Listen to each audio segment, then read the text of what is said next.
So now that's got me second guessing myself whether it is the fan or the PCB. Right, let me deal with the cartridge first anyway.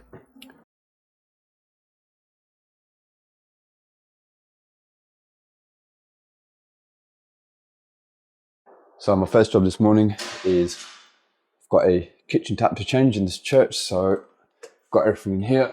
Got my, well, not mine, it's Josh's Tapex kit. Got a new deck mounted tap. A couple of new flexies because that one's okay, but that one looks a bit worse for wear. So at least I'll probably just change at least one, if not both of them.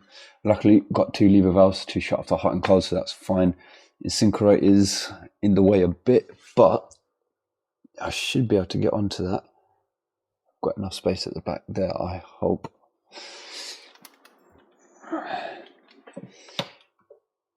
Yeah, I should be all right getting up the back there. We shall see. Right, I managed to get the flexes off by hand, but that is actually proving a little bit tight in there to get to the back nuts. That one and that one up there, because the backboard kind of sits halfway across it, so I'm trying to get the narrowed up there, but it's a little bit tight. Luckily I managed to get the flexes off by hand, but yeah, I'm struggling a bit with this. You can tell plumbing is not my forte. Give me a Worcester PRV any day of the week, no problem, but a tap change for me. Right, let's try and get it done. Okay, I seem to be having some success. I've got that on there and I've got that back nut turning. So, I think I can get it off by hand in a couple more turns. Okay, so I finally got the old tap off. Let's pop the new one in. Yeah, so that on the top, that underneath, and hopefully it should go on nice. Well, hopefully it'll go on easier than the old one did to take off, but let's see. Right, changed that flexi, kept that one, water's back on. Got to bring the paper cut. I think we've got plenty over here. Yeah, we've got plenty. Right, so the next job I've got here is a Potton Gold 24HE, basically back to Geotech. So this is again in the same block of flats that I done that diverter cartridge where we had the bypass fitted to the back, so I just used the repair kit. Different flat, but they've got a different problem, same boiler. Getting an intermittent E160 fault, so I came here the other day and I tested what I could on the fan, and the fan seems to be running. So E160 relates to a fan fault. However, with it being intermittent, they're saying it literally only happens once a day, sort of first thing in the morning when the boiler's not been used overnight. That's, to me, seems like a PCB fault, because when I pull the, I'll show you in a minute, when I pull the actual speed connector off the fan runs fine. So if it was a problem with the fan, then I would have thought that the fan wouldn't be running whatsoever, but the fact that it's an intermittent fault, my calculated guess is that it's a PCB fault. So I've spoken to the customer about the two options, that we could either change both the fan and the PCB, or first the PCB first and see what happens, and if the problem still occurs, then we can change the fan. I've got reconditioned bits as well to try and keep the cost down as well from Capital Boiler Spares. So that's going to save us a little bit of money on this as well. And also the other issue is when they run the hot tap, getting a loud squealing noise coming from the flow turbine cartridge. I'll show you when I open up, it's all scaled up inside. I'm going to be changing that, but again, I've pre-warned them that I've had it a couple of times where I crack the cartridge out and it snaps inside. So if that's the case, I've got to change the whole block. So again, I brought both with me. I brought the cartridge, both types of cartridges, because I'm not sure which one it is, whether it's the magnet type or if it's the turbine type. So I've got both cartridges with me, and I've got a new block with me. So hopefully the cartridge comes out easily, and hopefully the E160 fault is a PCB fault and we can get that resolved. So let's crack on with it. Okay, this is slightly different because when I came last time, there wasn't any error code. So I wasn't able to see what the fan was doing or not, other than pulling out the speed connector and hearing it run. However, today I've come here and it's got the error code. They haven't reset it. They've left it, and now that I've got the combustion case off, I can actually hear a buzzing coming from the fan. So let me just bring that a little bit closer there. So, don't know how clear that came out on camera, but now I'm thinking, is it actually the fan? If I pull out the speed connector,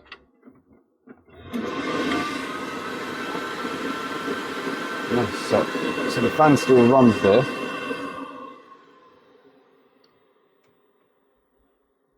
Okay, so the fan is still running, and things I can't see any sort of signs of fault with the fan, but I can hear a buzzing noise from there. So now that's got me second guessing myself whether it is the fan or the PCB. Right, let me deal with the cartridge first anyway. So the cartridge you can see is down there. We'll get the Hall effect sensor off in a moment, and I can see the scale from here, but you guys may not be able to from this angle. But let me get that open and we'll have a look. So hopefully that's a slightly better angle, or maybe there. So you can see all that lime scale on that cartridge. So I'm going to soak that in WD-40 and then try and crack that out. So all you need on there is an 18mm socket. So it's got to be a hex-sided socket as well, not a multi-tooth one. When I say hex-sided, I mean like this. So it's got 17, 18. So it's got to be one of these. So it's got flat sides, not the multi-tooth ones, because they'll spin or slip. But this will literally just sit straight onto there. So I'm not going to put it on there first. I'm going to get some WD-40, let that soak in, and then we'll get this on and try and crack that out. Okay, so that's been soaking in there for a while. I've got the ratchet on it. What I also do is I undo the connection above the gas valve, move this gas pipe out the way, so it gives you a little bit more room just at the top there, so you can get a little bit more torque to crack it open.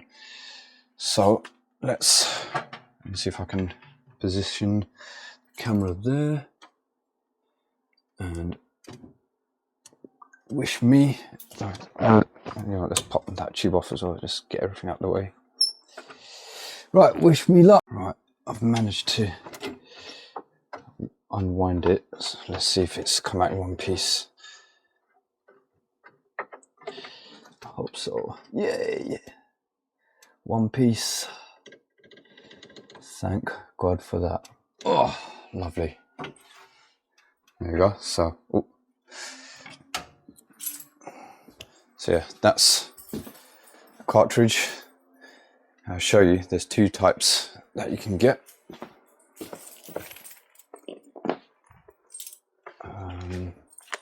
So you've got, so that's the replacement one, which is exactly the same, and the other style you get, silicone grease, got a little bit of that.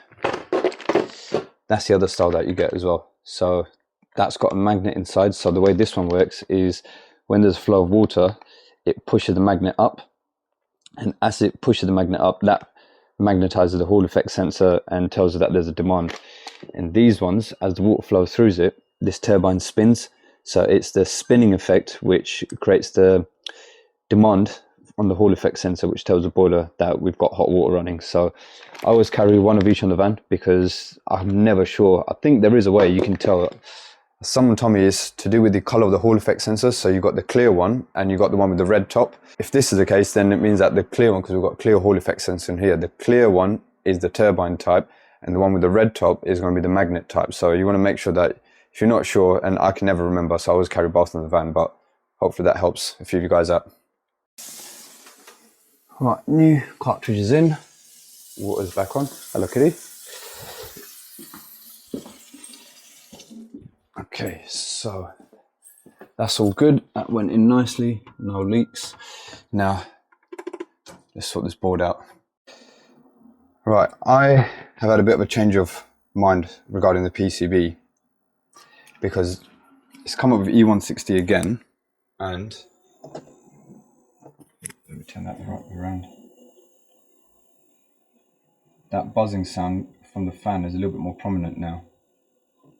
So I'm suspecting, because these fans, obviously they've got a PCB on them as well.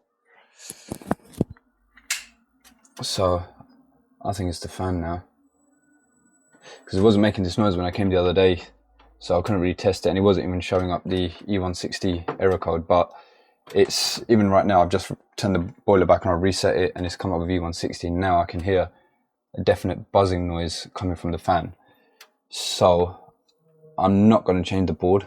I'm actually going to take the fan with me, because at Capital they want the other one back as a part exchange anyway. So I'm going to take the PCB back, I'm going to take this fan with me and swap it over with them and get a reconditioned fan instead, and come back and fit that. I think that's going to sort the problem out. I don't think it's the board after all.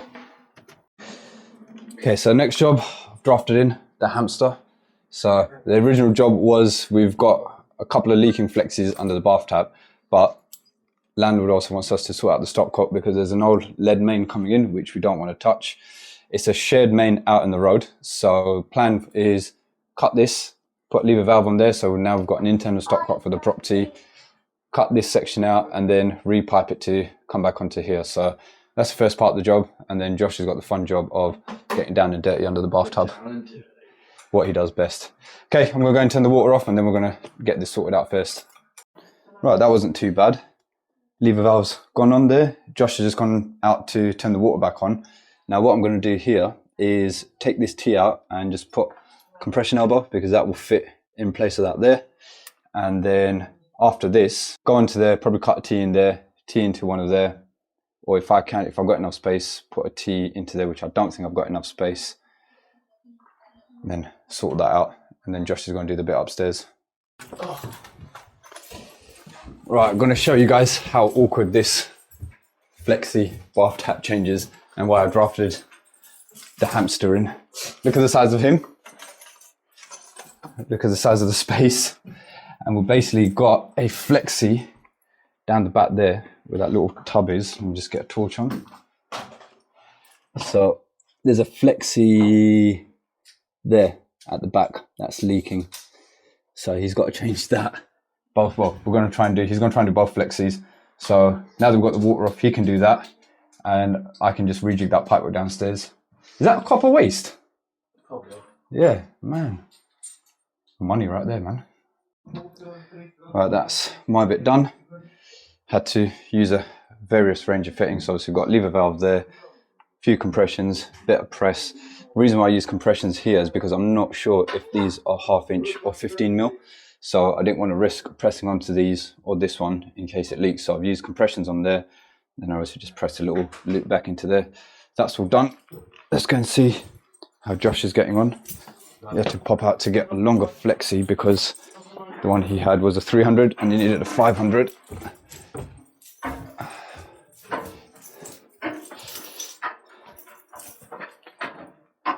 All right, sunshine. Yeah, that's why I get him to do this sort of work, or pass it on to him, because he can fit in spaces where the rest of us physically can't. Tight spaces. I bet he does. Shall I turn it on? Test it? Yeah. Yeah? Cool, right, I'm going to chuck the water on and let's give it a test. Right, water's on. Looks like they've got fairly decent flow rate around here. Alright, now let's turn this off.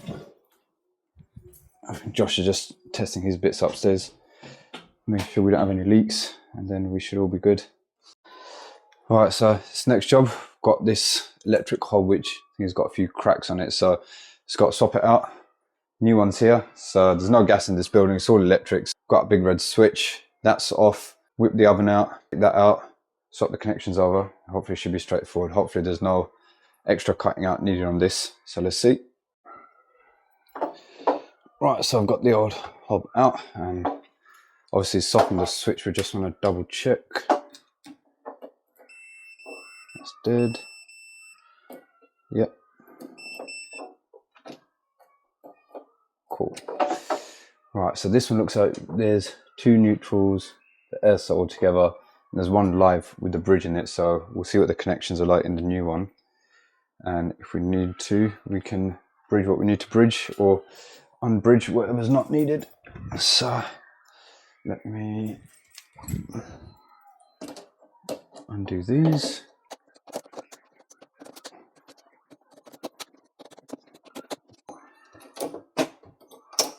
Cool. Right, that's all out. Right, let's open up the new one and see what we got. So that was quite easy. The new hob comes with a cable already attached, so I just took the old cable out of the old hob, wired the new one straight into the cooker switch. That fits straight in there, so pop that in, then it's got its own bracket, so I'll screw them in from the bottom and turn it on and test it. Right, power's on. There we go.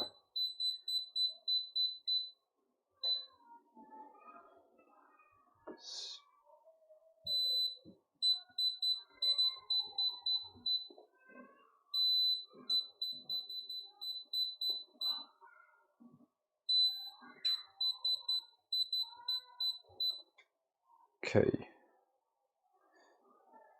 Why is that one not coming on? Ah, here we go. Cool. All 4 rings. Sweating already. Right, that's done.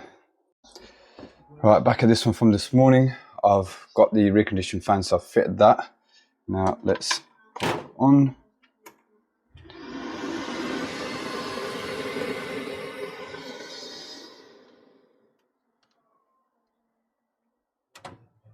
Right, that actually sounds a lot better already. If I bring the microphone close to there, that buzzing sound is gone now, which we were getting this morning.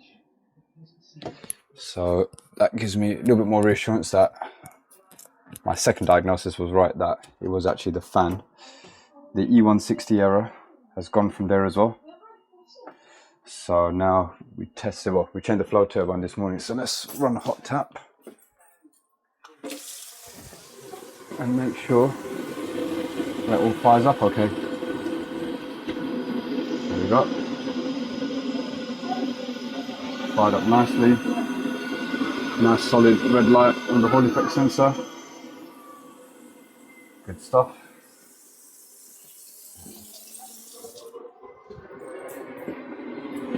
Right, that sorted itself out. Job done.